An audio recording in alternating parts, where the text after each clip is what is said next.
जय श्रीमन नारायण गुरुदेव जी। आपके चरणों में कोटि कोटि प्रणाम। मैं ये पूछना चाहती हूँ, अगर कोई लड़की अपने आप से अपना चरित्र खराब करे तो उसको पाप तो वो लगेगा, अगर माता पिता ही उसका चरित्र खराब कर दे तो? माँ बाप अपनी बेटी का चरित्र खराब करें जी। तो माँ बाप कैसे खराब कर सकते हैं? हमारे साथ में ऐसा हुआ गुड्डू। कैसे? क्योंकि पहले जब हमारा विवाह हुआ तो उस समय मैं 10-11 साल की थी, पर वो विवाह नहीं था, हमें बेचा गया था। आपको किसने बेचा? माता ने हमारी। किसको बेचा? जिनके साथ में विवाह किया उनसे पैसे लिए गए थे। तो वो कितनी उम्र का था? ऐसे ही लगभग 19-20। वो 19 साल का था जी। और आप उस समय कितने साल की थी? ऐसे ही 10-11 साल की, जो पहला पीरियड होता है वो मेरी शादी के बाद ही आई। फिर क्या हुआ? फिर क्या, फिर उस समय मुझे इतना ज्ञान नहीं था कि परिवार कैसे चलाए जाते हैं, घर गृहस्थी कैसे चलाई जाती है। ठीक है। फिर भी जैसे तैसे भी वो शराबी था। हर रोज मारता था, कूटता था। इतना भी है कि जहाँ तक कि आदमियों को भी घर पे लेके आता था, शराब पिलाता था, मीट बनाता था, मच्छी बनाता था, उन्हें खिलाता था। रात के 11 बजे 12 बजे यहाँ से जाना, और पूरा गांव एक गंगवार का और एक सरदार पूरी रात घर पे रहेगा तो हर कोई उंगली तो मुझ पे ही उठाएगी ना। फिर कितने साल चला ये सब कुछ? 9 साल। फिर वहाँ पे एक बेटा हुआ, एक बेटी भी हुई। आपकी बेटी उस समय जब बेटा हुआ तब आपकी उम्र क्या थी?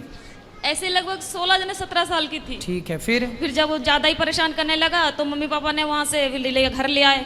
फिर मैंने उनसे ये कहा कि मम्मी ऐसा करो कि अभी मेरी दूसरी शादी मत करवाओ, हो सके वो आ जाए मुझे दोबारा लेने, या फिर मैं कहीं के काम करके खा लूँगी। तो बोला नहीं, तेरे साथ में बच्चा है, अगर बच्चा नहीं है, तेरे साथ में बच्चा नहीं होती तो कोई बात नहीं है, दुनिया तुझ पे ये कहेगी, अच्छी भी रहेगी तब भी दुनिया तुझ पे उंगली उठाएगी। फिर उन्होंने मुझे दूसरा जगह करवाया। दूसरी शादी कर दी? जी। वहाँ से भी पैसे लिए गए। फिर बच्चा हमारे साथ में थे। फिर वो बोल रहे थे कि अगर तू, पहले तो कहने लगे थे ये कि हाँ बच्चों को भी सही समझूंगा, फिर बाद में हमारे बच्चों को मारने लगे, कूटने लगे। उसे आप सही। कहाँ हैं? आप क्या है?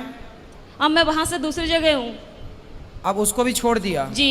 अब कहाँ हैं? तीसरी जगह बैठी हूँ मैं अपने आप से, किसी से भी। मतलब तीसरी जगह ब्याह कर लिया जी। आपने? तो तीसरा वाला कैसा है? वो ठीक है, वो बच्चों को अपना रहा है? जी। तो अब हमसे क्या पूछना चाहती हो? मैं ये पूछना चाहती हूँ, जो मेरे साथ में हुआ इसका पाप कौन भरेगा? तो आपको ऐसा क्यों लगता है कि उस माँ ने बेचा? हो सकता है उस माँ ने ब्याह ही कर दिया हो आपका? नहीं गुरुदेव, वो घर वाले बोलते थे कि तेरे माँ ने 5,000 रुपए लिए कि 10,000 रुपए लिए। यदि उन्होंने पैसे लिए हैं, तुझे डंगर की तरह हमने खरीद यदि के उन्होंने लेकर। बेचा है तो फिर माँ पापी है आपकी। यदि नहीं बेची, आपका विवाह किया है तो माँ पापी नहीं है। और केवल गुरुदेव माँ इस बात की पापी है कि आपको जबरदस्ती इतने बड़े लड़के से आपका ब्याह कर दिया। देखो, विवाह ऐसे नहीं होता, 1-2 साल का ही बड़ा छोटा चलता है, डबल नहीं चलता कि लड़की 10 साल की है और लड़का 20 साल का है, ये नहीं चलता। यदि कोई भी माँ बाप अपनी बेटी के लिए उससे डबल उम्र का लड़का चुनते हैं तो वो माँ बाप पाप के भागीदार हैं।